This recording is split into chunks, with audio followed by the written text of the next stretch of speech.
नमो अरिहन्ताय नमो सिद्धाणं नमो आयर्याणं नमो वज्राणं नमो लोहे सहस्राणं मंगलं भगवान् वीरो मंगलं गौतमो गणी मंगलं कुन्दकुन्दाद्यो जैनधर्मोऽस्तु मंगलम् सर्वमङ्गलमाङ्गल्यं सर्वकल्याणकारिकं प्रधानं सर्वधर्माणां जैनं जयतु शासनम् यस्य स्वयं स्वभावाप्तिरभावे कृत्स्नकर्मणा तस्मै संज्ञानिरूपाय नमोस्तु परमात्मने।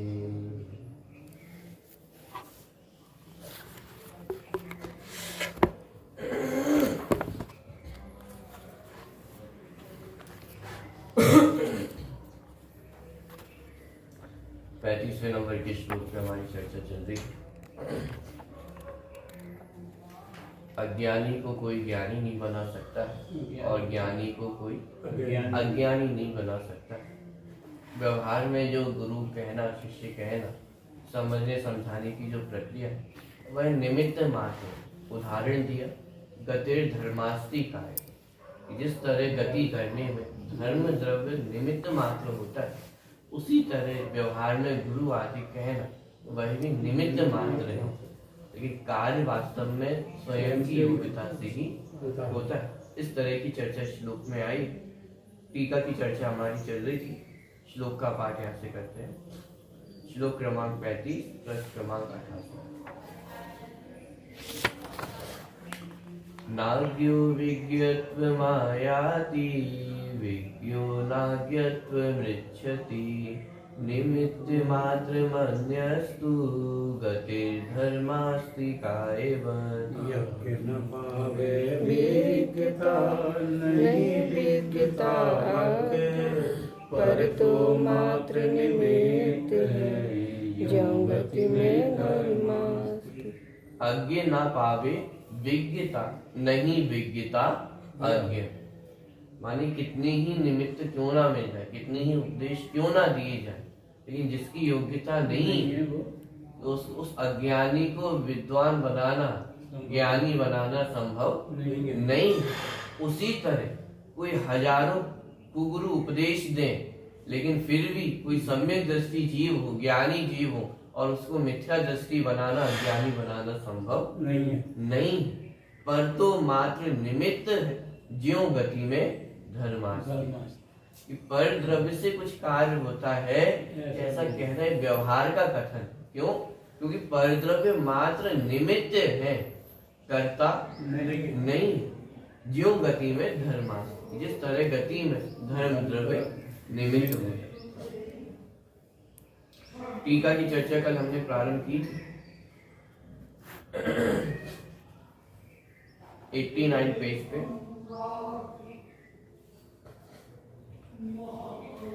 एक बार शुरू से ही यहाँ पे अपन ले लेते हैं तो उसको ना जो कल हमने पढ़ा था उस पर रिवीजन भी हो जाएगा।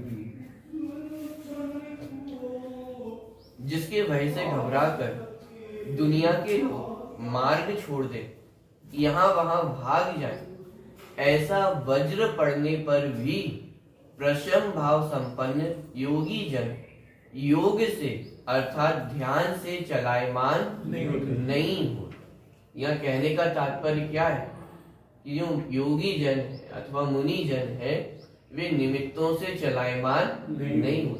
बाहर में भले ही प्रतिकूल निमित्त हो लेकिन उनसे उनका चित्त विक्षेप को प्राप्त नहीं होता है कि भय से घबरा कर दुनिया के लोग मार्ग छोड़ दे, यहाँ वहां भाग जाए, ऐसा वज्र पड़ने पर भी प्रशम भाव संपन्न योगी जन योग से चलायमान नहीं होते। यह कंपैरिजन भी किया। एक तरफ ऐसे जीव भी हैं जो उन प्रतिकूलताओं से घबराकर भाग जाए, और दूसरी तरफ हमारे मुनिराज हैं, योगी जन है, जो उन्हीं प्रतिकूलताओं में समता भाव को धारण करते, उनसे घबराते नहीं है, भय को प्राप्त नहीं हो।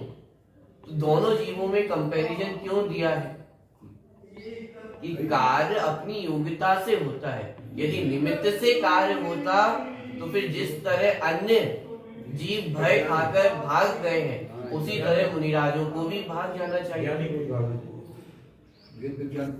लेकिन एक तरफ तो उन्हीं निमित्तों में, उन्हीं प्रतिकूलताओं में एक जीव तो भाग जाता है, भय को प्राप्त होते हैं, और दूसरी तरफ उन्हीं प्रतिकूलताओं में मुनिराज योगी जन समता भाव को धारण करते हैं। इससे सिद्ध होता है कि कार्य निमित्तों से नहीं होता, अपनी योग्यता से कार्य होता।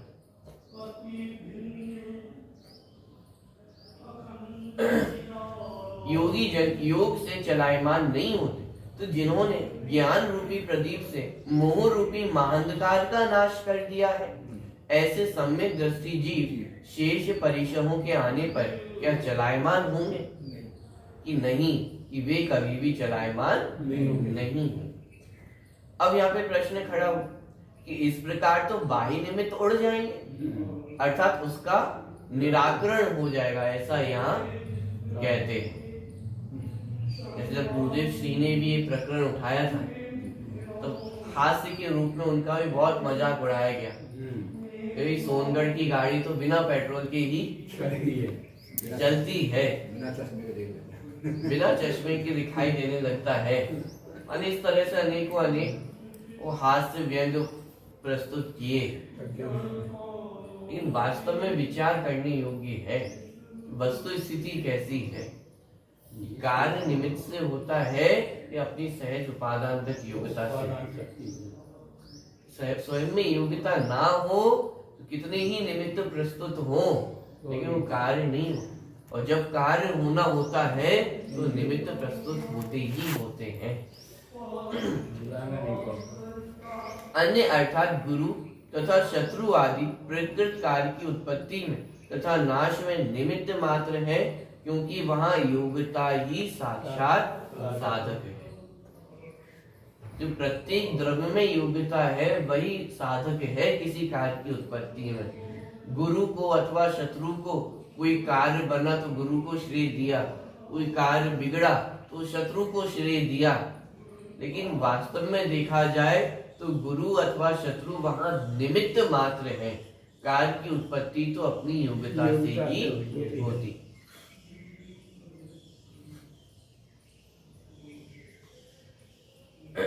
किसका कौन साधक है अथवा कौन निमित्त, जैसे गतिर इत्यादि से यहाँ कहते हैं, वैसे इसका अर्थ यह है कि जैसे कि युगपत एक साथ भावी गति रूप परिणाम के लिए उन्मुख पदार्थों की अपनी गमन शक्ति ही गति को साक्षात उत्पन्न करती है, उनके विकल्पने में अर्थात पदार्थों में गमन के प्रति उन्मुखता ना हो तब उनमें किसी से कुछ करना अशक्य है। एग्जाम्पल को स्पष्ट कर रहे हैं, जो उदाहरण दिया था गतिर धर्मास्ति कायवत, कि जिस तरह गति करने में धर्म द्रव्य निमित्त होता है, तो वहां पे भी इतना है कि जब जीव द्रव्य स्वयं गति करने के लिए उन्मुख होता है तब वहां पे धर्म द्रव्य को निमित्त कहा जाता है। यदि जीव द्रव्य नहीं चलना चाहे तो अभी हम सभी स्थिति रूप में हैं, तो धर्म द्रव्य जबरदस्ती चला सकता है? धर्म द्रव्य जबरदस्ती चलाने वाला नहीं है। तो उसी बात को यहाँ पे बता रहे कि गति रूप परिणाम के लिए उन्मुख पदार्थों की अपनी गमन शक्ति ही गति को साक्षात उत्पन्न करती है। तो सब जीव द्रव्य में तो इच्छा करने की शक्ति है, जब गमन करना चाहे तब गमन कर सकता है। पुद्गल द्रव्य में क्या पुद्गल द्रव्य भी ऐसे सोच सोच के गमन करता है क्या? पुद्गल द्रव्य में भी क्रियावती शक्ति है। अरे जीव द्रव्य में भी क्रियावती नाम की शक्ति पाई जाती है। वो क्रियावती शक्ति के कारण जीव चल सकता है और रुक सकता है। माने धर्म द्रव्य अथवा अधर्म द्रव्य तो निमित्त मात्र है, ये जीव के अंदर स्वयं योग्यता है चलने या रुकने की। इसी तरह पुद्गल द्रव्य में भी क्रियावती नाम की शक्ति पाई जाती है कि जो क्रियावती शक्ति के कारण वह पुद्गल द्रव्य चल भी सकता है और रुक भी सकता है। मानिए वो पुद्गल द्रव्य की स्वयं की सहज योग्यता है चलने अथवा रुकने की, और स्वयं में योग्यता है तो धर्म द्रव्य जब चलता है पुद्गल द्रव्य तो धर्म द्रव्य को निमित्त कहा जाता है, और जब रुकते हैं तो अधर्म द्रव्य को निमित्त कहा जाता है। यदि क्रियावती शक्ति ना हो तो धर्म द्रव्य चला सकते हैं। अब आश्चर्य की बात यह है कि धर्म द्रव्य चलाने में निमित्त है लेकिन स्वयं चलता नहीं, तो उसमें क्रियावती शक्ति नहीं, स्वयं में वो योग्यता नहीं। चलाने में निमित्त तो है लेकिन स्वयं चलता नहीं। आकाश द्रव्य क्रियावती शक्ति नहीं, तो आकाश द्रव्य को चलाने में निमित्त नहीं। ऐसा नहीं है कि लोकाकाश के प्रदेश यहाँ आ जाए और अलोकाकाश के प्रदेश वहां चले जाए, ऐसा संभव नहीं। जो जहां द्रव्य अवस्थित है वहां वही रहता है। कालाणु एक कालाणु अपने अपने प्रदेश पे खचित है तो वहीं पे खचित है, जगह नहीं बदल सकती। गति हेतु चार अंदर में क्या कर माने धर्म द्रव्य का एक लक्षण है, गुण है गति हेतुत्व, लेकिन ये जीव और पुद्गल द्रव्य की सहज योग्यता है गति करने की, तो वो गति हेतुत्व कहलाता है। क्रियावती शक्ति दो ही में है, चार में है ही नहीं सकता, क्या क्रिया करे। मानिए यदि धर्म द्रव्य चलाने वाला होता तो सबसे पहले तो स्वयं चलता और साथ में बाकी के द्रव्यों को भी चलाता, लेकिन वास्तव में धर्म द्रव्य चलाने वाला नहीं। जब जीव और पुद्गल स्वयं वो गति करने के लिए उन्मुख होते हैं तो उस समय वो धर्म द्रव्य को निमित्त कहा जाता है। ऐसे ही जब रुकने के उन्मुख होते हैं तो अधर्म द्रव्य को निमित्त कहा जाता है।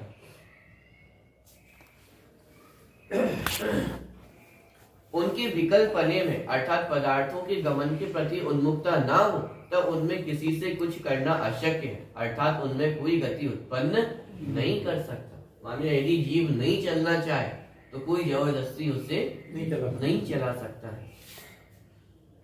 धर्मास्ति काय तो गति उपग्राहक रूप, गति में निमित्त रूप द्रव्य विशेष है, वह उसको गति को सहकारी कारण मात्र है।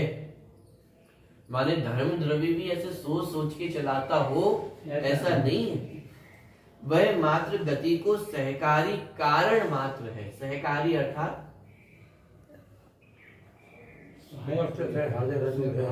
सहायक है, करने वाला नहीं।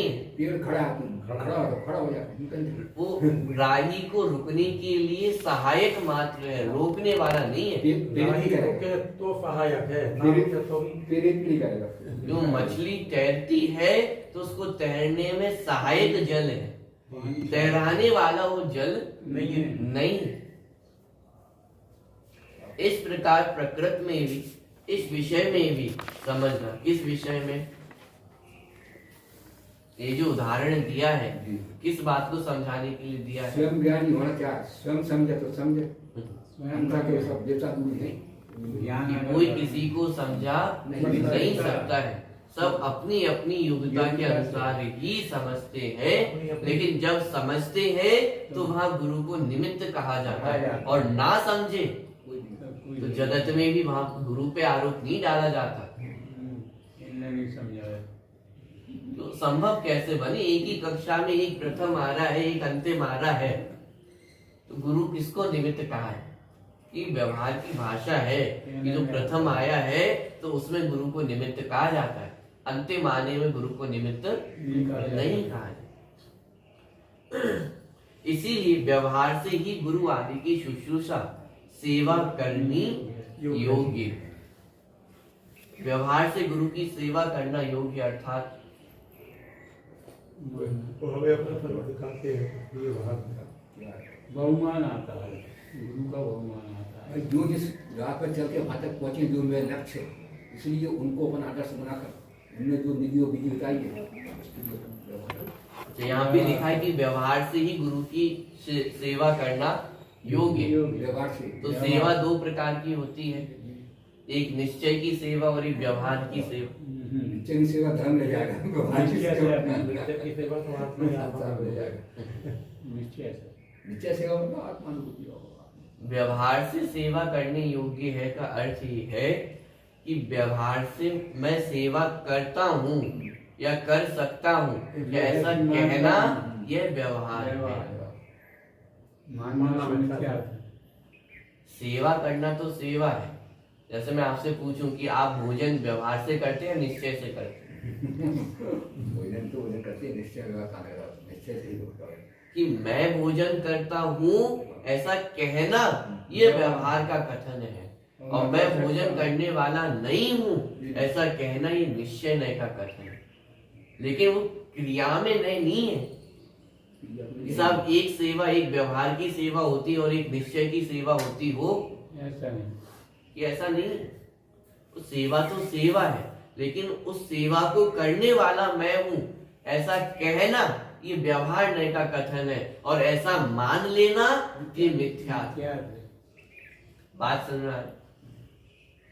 तो यहाँ पे जो पहले प्रश्न खड़ा किया था कि इस तरह तो निमित्त तो उड़ जाएंगे, अर्थात उसका निराकरण हो जाएगा, ऐसा यहाँ कहते। तो उसका समाधान है चले निमित्त तो उड़ नहीं जाएंगे, निमित्तों का निराकरण नहीं किया है, लेकिन यहाँ पे बताया कि कार्य के होने में साधकतम कौन है? कि कार्य के होने में साधकतम उस तक समय की योग्यता है, वो निमित्त साधकतम नहीं है। इसलिए यदि कोई कार्य करना है तो निमित्तों की इकट्ठा करने की ओर उपयोग ना लगा करके जो साधकतम कार्य है, साधकतम कारण है, उस तरफ ध्यान लगाना उचित है। माने साधनों को इकट्ठा करने में लगे रहोगे तो साधक की सिद्धि होने की गारंटी नहीं है। बाह्य निमित्तों को इकट्ठा करने से वो साधक कार्य हो जाए ऐसी गारंटी नहीं है। यह बात समझाने के लिए यहाँ पे ध्यान आकर्षित कराया है कि भाई निमित्तों से कार्य नहीं होता है, कार्य तत्समय की योग्यता से होता है। लेकिन कोई कहने लग जाए कि ऐसे तो निमित्तों का निराकरण हो जाएगा, निमित्त उड़ जाएंगे, बिना पेट्रोल की गाड़ी चलने लग जाएगी, कि अरे भाई जब कार्य होगा तो वह निमित्त की मौजूदगी भी होगी हो। इसीलिए व्यवहार से गुरु आदि की शुश्रूषा सेवा करनी योग्य। कि व्यवहार में जो सेवा आदि का कार्य है, जो विनय आदि का कार्य है, वह तो करनी योग्य ही। क्यों? क्योंकि वो गुरु जिन्होंने हमें शिक्षा प्रदान की है, ये तत्व उपदेश हमें प्रदान किया है, तो निमित्त है, और जितना उनका निमित्त बना है तद अनुरूप उनकी विनय भक्ति करना, बहुमान आना ये उचित है, ये करने योग्य कार्य है। लेकिन उनसे कार्य होता है ऐसा मानना ये मिथ्यात्व है।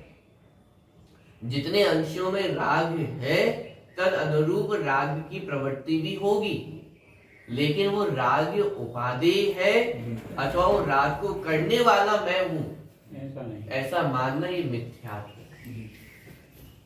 देखिए भावार्थ, ज्ञानी अथवा अज्ञानी बनने की योग्यता अपनी आत्मा में ही है। गुरु आदि तो बाह्य निमित्त मात्र है, वे किसी को ज्ञानी अथवा अज्ञानी नहीं बना सकते। माने ज्ञानी और अज्ञानी बनने की योग्यता स्वयं की योग्यता है। बाहर में कैसे निमित्त है इनसे ये निश्चय नहीं हो सकता कि कोई ज्ञानी हो ही जाएगा अथवा कोई अज्ञानी हो रहेगा। अज्ञानी रहना हो तो 11 अंग 9 पूर्व तक का ज्ञान भी हो जाए। मिथ्या दृष्टि का मिथ्या दृष्टि बना रहता है, और ज्ञानी होना हो तो तुष्मास भिन्नम, वो दाल अलग है उसका छिलका अलग है, इतनी मात्र जानकारी हो जाए तो केवल ज्ञान की प्राप्ति हो जाए। और बाह्य निमित्तों से कार्य होता है। नहीं 11 अंग 9 पूर्व में ऐसा कौन सा ज्ञान रह गया होगा जी कि वो आत्मज्ञान नहीं हो पाता। कौन सा आलम नहीं आ गया सारा आलम अपने को नहीं जाने, और जानने वाले को नहीं। दाल का छिलका अलग है और दाल भिन्न है। इसमें वो 11 9 पूर्व की कौन सी बात आ गई है कि उन्होंने केवल ज्ञान की प्राप्ति कर ली। माने एक समय पहले तक नमोकार मंत्र भी याद नहीं होता था और एक समय बाद 3 लोक के ज्ञाता दृष्टा है। किसकी विशेषता है? आत्मज्ञान ये स्वयं की योग्यता है। माने कोई अज्ञानी को ज्ञानी नहीं बना सकता और कोई ज्ञानी को अज्ञानी नहीं बना सकता। ये सहज स्वयं की योग्यता है कि ज्ञान अज्ञानी से ज्ञानी बन जाए। देख, ज्ञानी अथवा अज्ञानी बनने की योग्यता अपनी आत्मा में ही गुरु आदि तो बाह्य निमित्त मात्र है। वे किसी को ज्ञानी अथवा अज्ञानी नहीं बना सकते।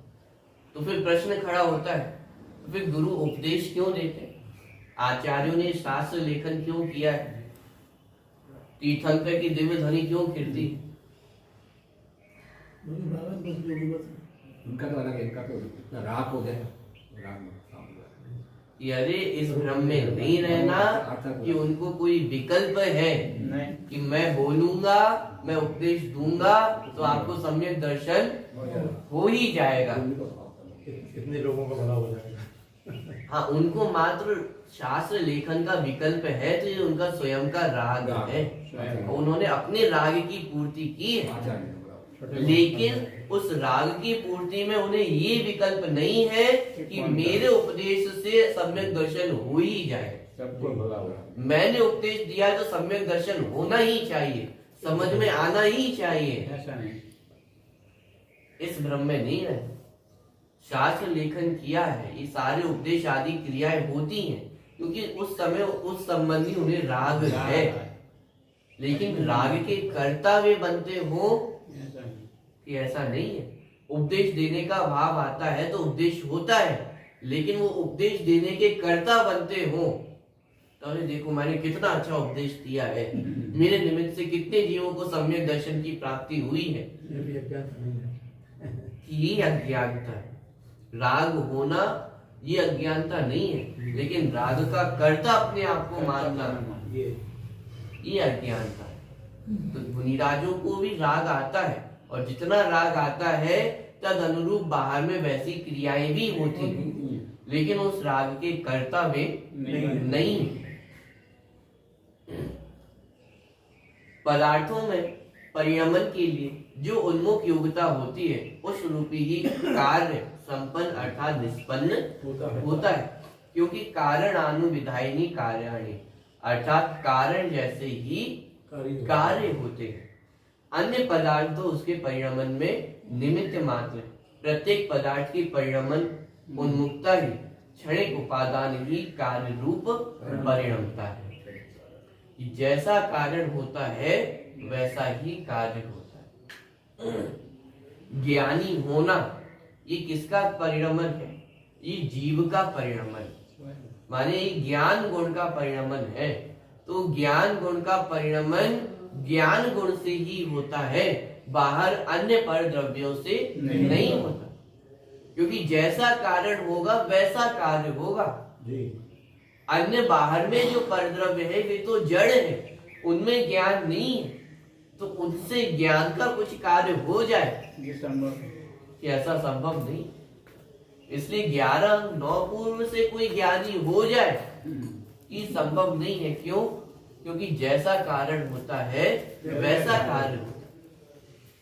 वो कार्य तो अपने अंदर है, वो ज्ञान वो अपने अंदर है। इस पुस्तक में ज्ञान नहीं। क्या कह रहे हो? पुस्तक में ज्ञान ये शास्त्रों में ज्ञान नहीं है, पुस्तक में ज्ञान नहीं है। नहीं है तो पुस्तक में यदि शास्त्र में ज्ञान होता तो जो इस शास्त्र को पढ़ता वह ज्ञानवान हो जाता, वह ज्ञानी बन जाता। लेकिन हजारों जीव शास्त्रों का अध्ययन करते हैं, पुस्तकों का अध्ययन करते हैं, लेकिन कितने ज्ञानी बनते हैं? तो वो ज्ञान कहाँ से आया? स्वयं ध्यान में ही है। वो ज्ञान अंदर में है और वो ज्ञान अंदर में से ही आता है। जब वो ज्ञान अंदर में से आता है तो ये शास्त्र निमित्त कहलाते हैं, पुस्तकें निमित्त कहलाती। सम्यक दर्शन वो केवली से आया या अंदर से आया? अंदर की चीज है। कि वो स्वयं के श्रद्धा गुण का परिणमन हुआ तो सम्यक दर्शन कहलाता है, और जब ऐसा सम्यक दर्शन प्रकट होता है तो केवली निमित्त कहलाते हैं। मानी केवली से सम्यक दर्शन होता हो ऐसा नहीं है, दिव्य ध्वनि से सम्यक दर्शन होता हो। आप कैसी उल्टी उल्टी बातें कर रहे हो? वैसे ही लोग सुनने नहीं आते हैं, और आप ऐसी बातें करोगे फिर तो और दूर चले जाएंगे।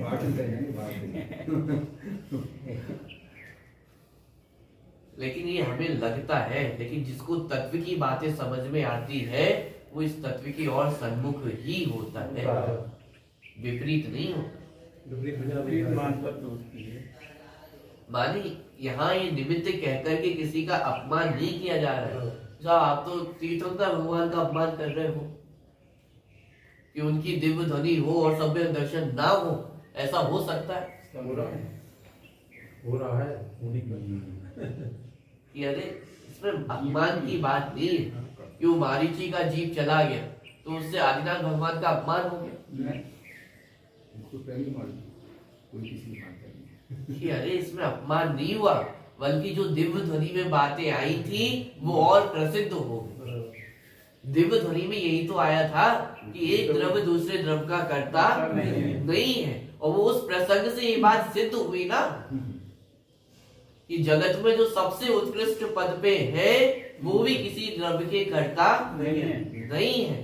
साक्षात अनंत भगवान भी, सिद्ध भगवान भी एक परमाणु मात्र के भी हेर फार के कर्ता नहीं। ये बात प्रसिद्ध हुई है, तो ये उनका अपमान हुआ या उनका सम्मान? जिनने ये बात मानी उनका सम्मान हुआ। अरे ये तो जो देव ध्वनि में बातें आई है वो बातें प्रसिद्ध होती है। देखिए पदार्थों में परिणमन के लिए जो उन्मुख योग्यता होती है उस रूपी ही कार्य संपन्न अर्थात निष्पन्न होता है, क्योंकि कारणानुविधायिनी कार्याणि, कि कारण के अनुसार ही कार्य होता है। जैसा कारण होगा वैसा कार्य होता है। और वो सम्यक दर्शन रूप परिणमन हुआ तो सम्यक दर्शन रूप परिणमन होना उसका कारण कहाँ पर है? कि उसका कारण मैं स्वयं हूँ, तो जैसा कारण होगा वैसा कार्य होगा। सम्यक ज्ञान रूप परिणमित होना, सम्यक चारित्र रूप परिणमित होना, इस स्वयं में कारण है, तद अनुरूप कार्य होता है। अन्य पदार्थ तो उसके परिणमन में निमित्त मात्र है। प्रत्येक पदार्थ की परिणमन उन्मुखता ही क्षणिक उपादान ही कार्य रूप परिणमता है। प्रत्येक कार्य की उत्पत्ति में क्षणिक उपादान ही साधकतम है। क्षणिक उपादान अर्थात एक होता है त्रिकाल उपादान, माने एक उपादानगत शक्ति, माने सिद्ध अवस्था को प्राप्त करने की, सम्यक दर्शन को प्राप्त करने की जो उपादानगत योग्यता है वो तो प्रत्येक जीव है, प्रत्येक भव्य जीव है, उन सब में ये योग्यता है कि वे सम्यक दर्शन प्राप्त कर सकते हैं, सिद्ध अवस्था को प्राप्त कर सकते हैं। तो फिर वो सम्यक दर्शन होता क्यों नहीं? आप ही तो ये कहते हो ना कि योग्यता के अनुसार कार्य होता है, तो फिर योग्यता तो प्रत्येक जीव में है, प्रत्येक जीव में सम्यक दर्शन प्राप्त करने की योग्यता है, सिद्ध अवस्था को प्राप्त करने की योग्यता है। तो फिर सिद्ध अवस्था प्राप्त क्यों नहीं, सम्यक दर्शन प्राप्त क्यों नहीं?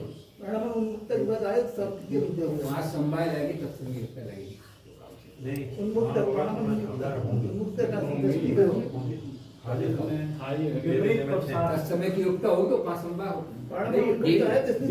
दो चीजें, एक उपादान और एक निमित्त। या निमित्त को तो हमने समझा कि निमित्त वो कार्य करने वाला नहीं। अब उपादान की बात है, जो प्रश्न खड़ा होना लाजमी है कि ठीक है निमित्त से कार्य नहीं होता, लेकिन यदि उपादान से कार्य होता है तो उपादानगत योग्यता तो 24 घंटे आपके पास है। सभी के पास सम्यक दर्शन प्राप्त करने की सामर्थ्य तो वो 24 घंटे आपके पास है, तो फिर सम्यक दर्शन क्यों नहीं होता? उपादान की दिशा यदि आप ऐसा कहते हो कि उपादान से कार्य होता है, तो उपादान से कार्य होता हुआ दिखाई तो देता नहीं, उपादान की दिशा कि उसका समाधान यहाँ पे कि कार्य तत्समय की योग्यता से क्षणिक उपादान से होता है। माने जिस समय वो योग्यता पकती है उस समय वह कार्य होता है, और जब कार्य होता है तो वह पांचों समवाय मौजूद होते ही होते हैं। निमित्त भी होगा, तद अनुरूप पुरुषार्थ भी होगा, काल लब्धि भी वैसी होगी, होनहार भी वैसी होगी, लेकिन वो कार्य उस तत्समय की योग्यता से हो, और तत्समय की योग्यता ना हो तो कितना ही पुरुषार्थ किया जाए, कितने ही निमित्तों को इकट्ठा कर लिया जाए, लेकिन वो कार्य नहीं। कार्य की उत्पत्ति वो पांचों समवाय पूर्वक ही होती। देखिए, तो परिणाम उन्मुक्ता ही क्षणिक उपादान ही कार्य रूप परिणमता है। त्रिकाल उपादान में जो योग्यता बैठी हुई है, कार्य उससे भी नहीं होता। तत्समय की जब योग्यता होती है, कार्य तब होता है। जीव और पुद्गल में गमन करने की स्वयं शक्ति है, इसीलिए जिस समय वे अपनी क्रियावती शक्ति से जिस प्रकार का परिणमन उन्मुक्ता से गमन करते हैं, उस प्रकार से उस समय धर्म द्रव्य उनके गमन में निमित्त मात्र होता है। जैसे यहाँ पे स्पष्ट किया कि भाई क्रियावती शक्ति जीव द्रव्य में 24 घंटे है, लेकिन क्या जीव द्रव्य 24 घंटे चलने का कार्य करता है? कि 24 घंटे तो नहीं चलता, चलता है, रुक जाता है, फिर चलता है। मानी कार्य कब होता है कि तत्समय की योग्यता के अनुसार कार्य होता है। जब चलने की योग्यता होती है तो उस समय वो धर्म द्रव्य निमित्त कहलाता है। परिणाम के प्रति पदार्थों की उन्मुक्ता ही उस समय की योग्यता ही कार्य का साक्षात उपादान कारण है। माने वो उपादान कारण भी कौन सा उपादान कारण? कि जो तत्समय की योग्यता है वह साधकतम उपादान कारण है कार्य के होने। गुरु शिष्य को समझाते हैं, यह व्यवहार नय का निमित्त का कथन है, अर्थात शिष्य अपनी उपादान शक्ति से सीखे तो गुरु निमित्त मात्र कहलाते हैं। यह कथन कार्य की उत्पत्ति के समय अनुकूल कौन सा निमित्त था उसका ज्ञान कराकर उस ओर का झुकाव छुड़ाने के लिए है, ऐसा समझना चाहिए।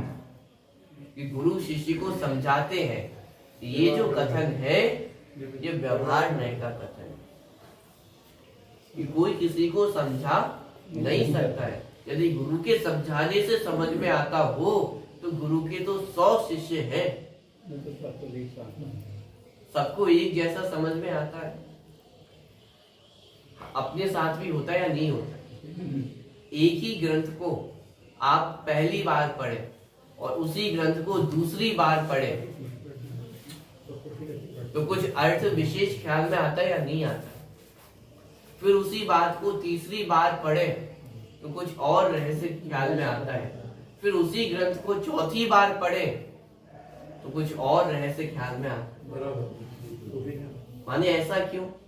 कि ग्रंथ तो वही है जो पहली बार पढ़ा था, वही ग्रंथ दूसरी बार भी पढ़ा है।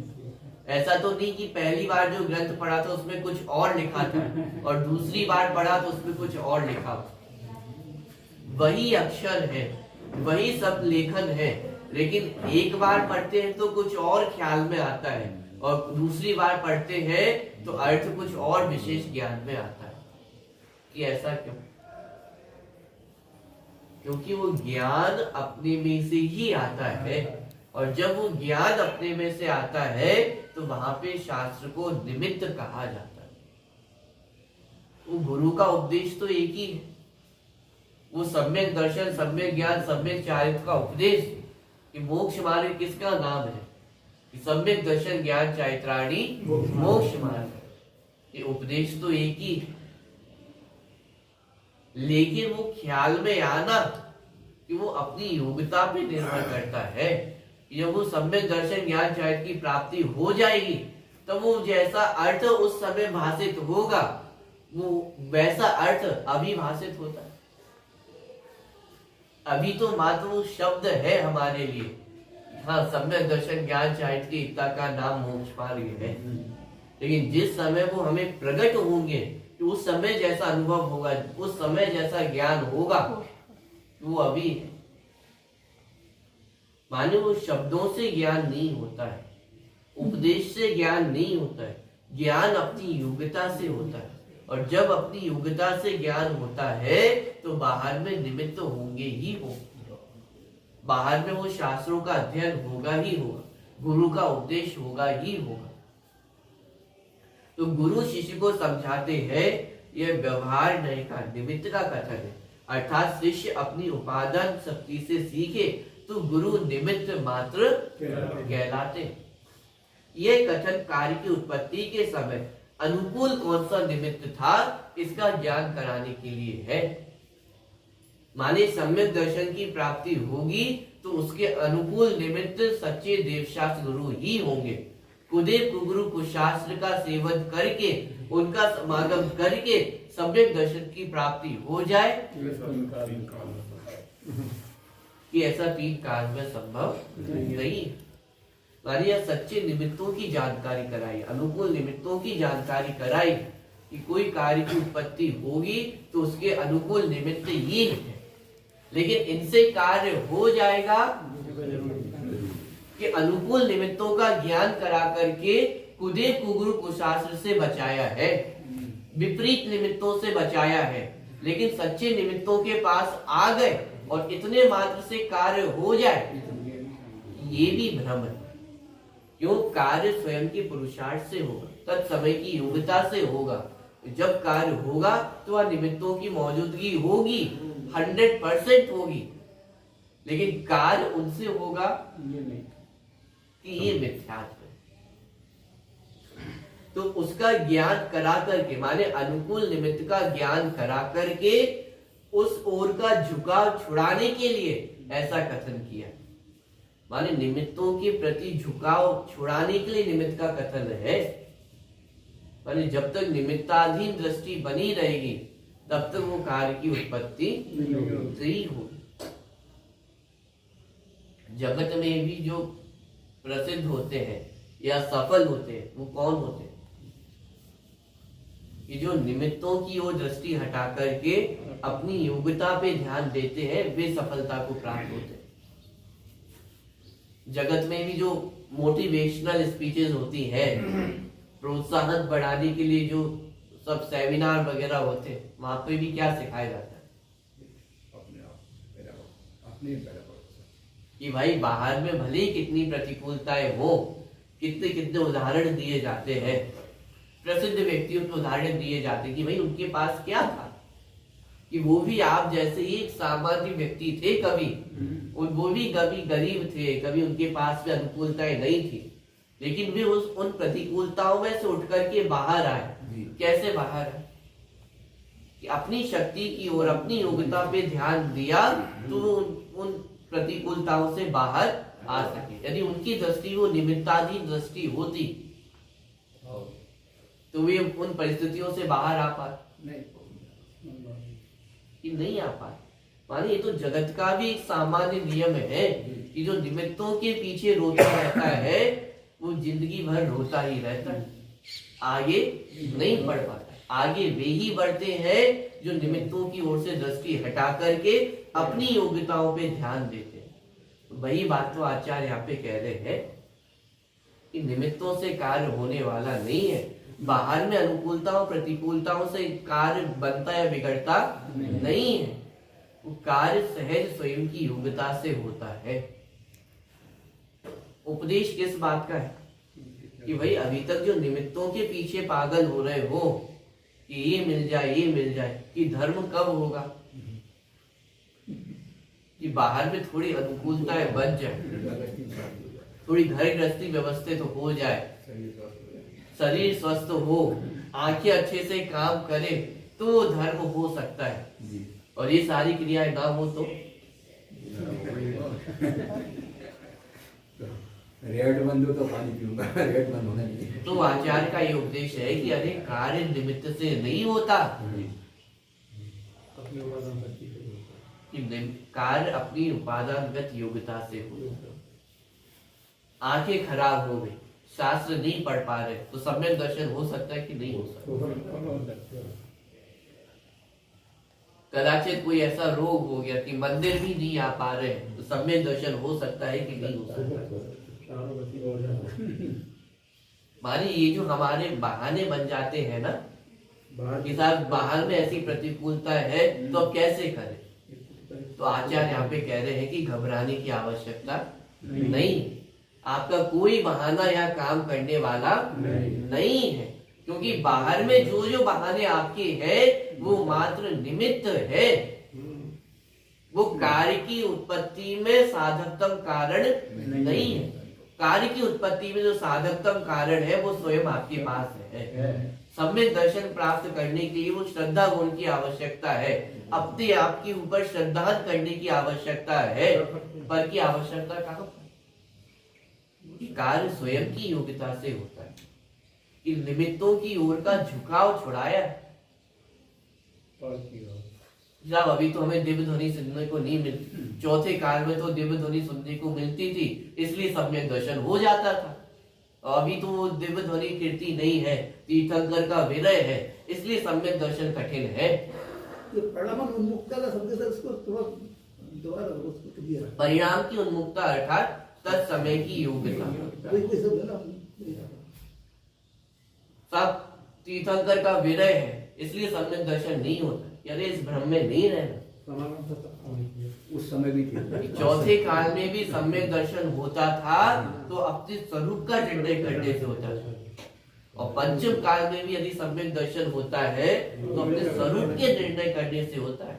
कि पंचम काल में सम्यक दर्शन कठिन है, कि कठिन इसलिए नहीं है कि तीर्थंकर भगवान का विरय है, कठिन इसलिए है कि हमने अपने स्वरूप का निर्णय नहीं लिया।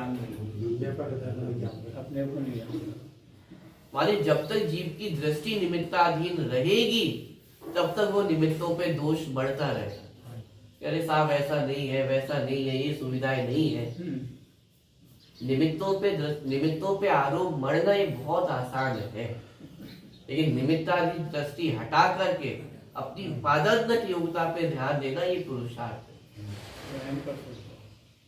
तो गुरु शिष्य को समझाते हैं ये व्यवहार नय का निमित्त का कथन है, अर्थात शिष्य अपनी उपादान शक्ति से सीखे तो गुरु निमित्त मात्र कहलाते हैं। ये कथन कार्य की उत्पत्ति के समय अनुकूल कौन सा निमित्त था उसका ज्ञान कराकर उस ओर का झुकाव छुड़ाने के लिए है, ऐसा समझना चाहिए।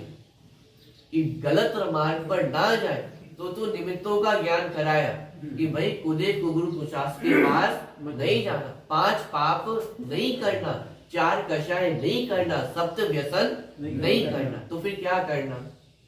कि सच्चे देवशा गुरु का समागम करना, उपयोग को व्रत तप में लगाना, इस 7 स्वाध्याय के अभ्यास में लगाना। लेकिन कोई व्यक्ति इतने मात्र में ही आकर के अटक जाए कि अब इन निमित्तों से ही मेरा कार्य हो जाएगा,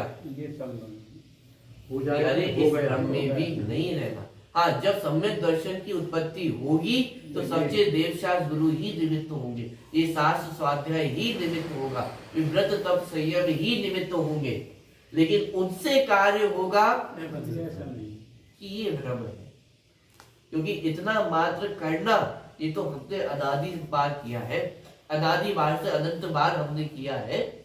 ग्रंथों में तो इतना वर्णन है, इतनी बार हमने वो पिछी कमंडल धारण किए हैं कि यदि उनको एकत्रित किया जाए तो एक सुमेरु पर्वत खड़ा हो जाए।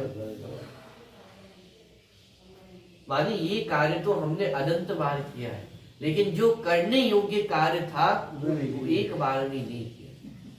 कि आत्म स्वरूप का निर्णय,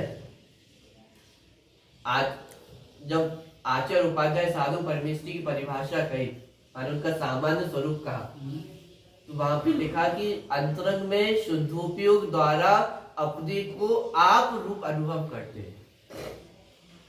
माने मुनिराजों का क्या कार्य है कि हमारे पास तो बहुत सारे कार्य हैं, एक ही काम। घर गृहस्थी के कार्य है, व्यापार के कार्य है, सारी जिम्मेदारियां हमारे पास है, हम तो बहुत व्यस्त रहते हैं। लेकिन मुनिराजों के पास क्या कार्य है? वे तो बहुत फ्री रहते होंगे ना, उनके पास तो घर गृहस्थी का कोई कार्य नहीं है, व्यापार आदि का कोई कार्य नहीं है। हम तो बहुत व्यस्त रहते हैं और मुनिराज दिन रात आप कह रहे इस भ्रम में है कि हम व्यस्त रहते हैं। जिस कार्यों में हम व्यस्त रहते हैं वे व्यर्थ है। करने योग्य नहीं है। जो करने योग्य कार्य है वो तो करते नहीं है, और दुनियादारी की कार्य करके हम अपने आप को ये समझते हैं कि हम बहुत व्यस्त हैं। कि वास्तविक जो करने योग्य कार्य है वे तो मुनि भगवंत करते हैं। कौन सा कार्य? ये अंतरंग में शुद्धोपयोग द्वारा अपने को आप रूप अनुभव करते हैं। ये ही करने योग्य कार्य है। अन्य जगत में और कुछ करने योग्य कार्य है ही नहीं। जो कुछ कार्य करना पड़ रहा है वो मजबूरी है, जरूरी नहीं। जरूरी एकमात्र कार्य है कि जैसा मैं हूँ वैसा अपने आप को अनुभव करें। और आश्चर्य की बात ये है कि इतना सरल कार्य है, माने जो वस्तु जैसी है उसको वैसा मानना है। ये ग्रंथ स्टोप देश ग्रंथ है तो इसको स्टोप देश ग्रंथ मानना है। मैं जीव हूँ तो अपने आप को जीव मानना है। इतना सरल कार्य है, लेकिन आश्चर्य ये है कि अनादिकाल से इतना सरल कार्य नहीं किया। तो मुनिराज क्या कार्य करते हैं कि अपने को आप रूप अनुभव करते हैं कि जैसा मैं हूँ वैसा अपने आप को मानते हैं। और यही करने योग्य कार्य है। अन्य जगत में हम जो कुछ भी देखते हैं वो करने योग्य कार्य नहीं है। नहीं। देखिए, तो उसका ज्ञान करा करके, माने निमित्तों का ज्ञान करा करके उस ओर का झुकाव छुड़ाने के लिए ये निमित्त का कथन किया जाता है। वस्तुतः कोई किसी को सिखा समझा नहीं सकता, क्योंकि यह सिद्धांत है कि सर्व द्रव्य अपने अपने स्वभाव से उत्पन्न होते हैं। अन्य द्रव्य से अन्य द्रव्य के गुणों की पर्याय की उत्पत्ति नहीं की जा सकती। गुणों की अपेक्षा विचार करें तो 6 सामान्य गुणों में एक गुण आता है। कौन सा? अगुरु लघुत्व गुण। मानिए अगुरु लघुत्व गुण प्रत्येक द्रव्य की बाउंड्री है, जिसमें जीव द्रव्य के रहने वाले जो अनंत गुण है वो द्रव्य में ही रहते हैं, बाहर नहीं जाते। और बाहर से कोई गुण अंदर प्रवेश नहीं करते। तो कौन किसको समझा सकता है कि बाहर का एक भी गुण अपने अंदर प्रवेश नहीं करता और अपना एक भी गुण बाहर नहीं जाता है? तो कौन समझाने वाला और कौन समझने? माने समझाना, समझना और समझाना, ये कहना, ये व्यवहार का कथन है। लेकिन जब जीव समझता है तो वो अपनी स्वयं की योग्यता से ही समझता है, क्योंकि हर द्रव्य की अपनी बाउंड्री है और उस बाउंड्री में किसी का भी हस्तक्षेप नहीं होता।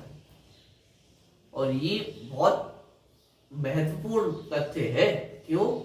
क्योंकि यदि ऐसा नहीं होता तो अज्ञानी को ज्ञानी बना दिया जाए, ये तो हमें अच्छा लगता है, लेकिन इसका विपरीत भी तो संभव है। ज्ञानी को अज्ञानी बनाना भी तो संभव हो जाएगा।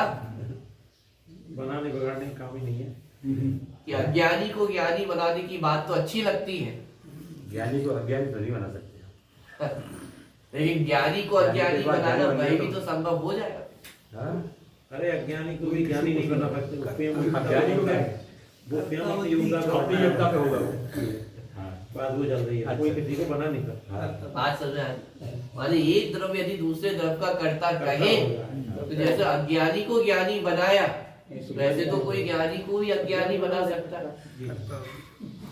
अरे दोनों ही बातें, दोनों ही जगह बात सिद्ध होगी ना, दोनों ही जगह बात घटित होगी कि वास्तव में एक द्रव्य दूसरे द्रव्य का कर्ता है ही नहीं है। नहीं है।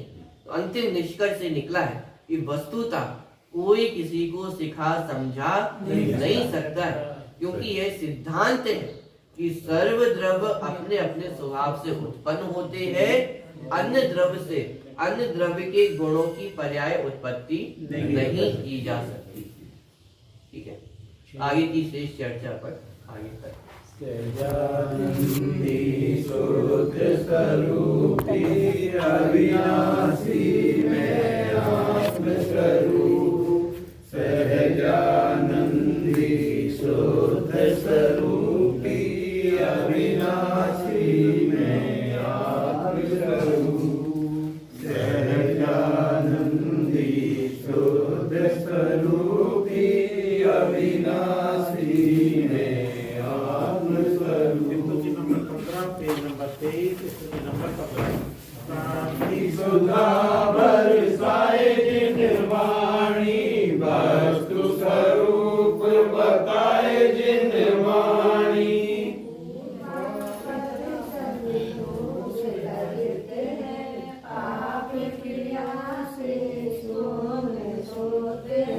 परमागम कहलाए जिन वाणी, वस्तु स्वरूप बताए जिन वाणी,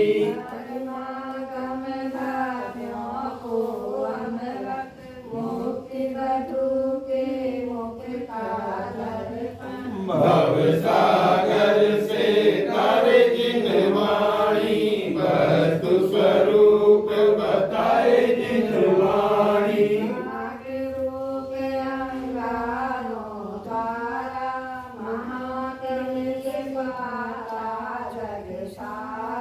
सजल मेघ बरसाए जिन वाणी, वस्तु स्वरूप बताए जिन वाणी,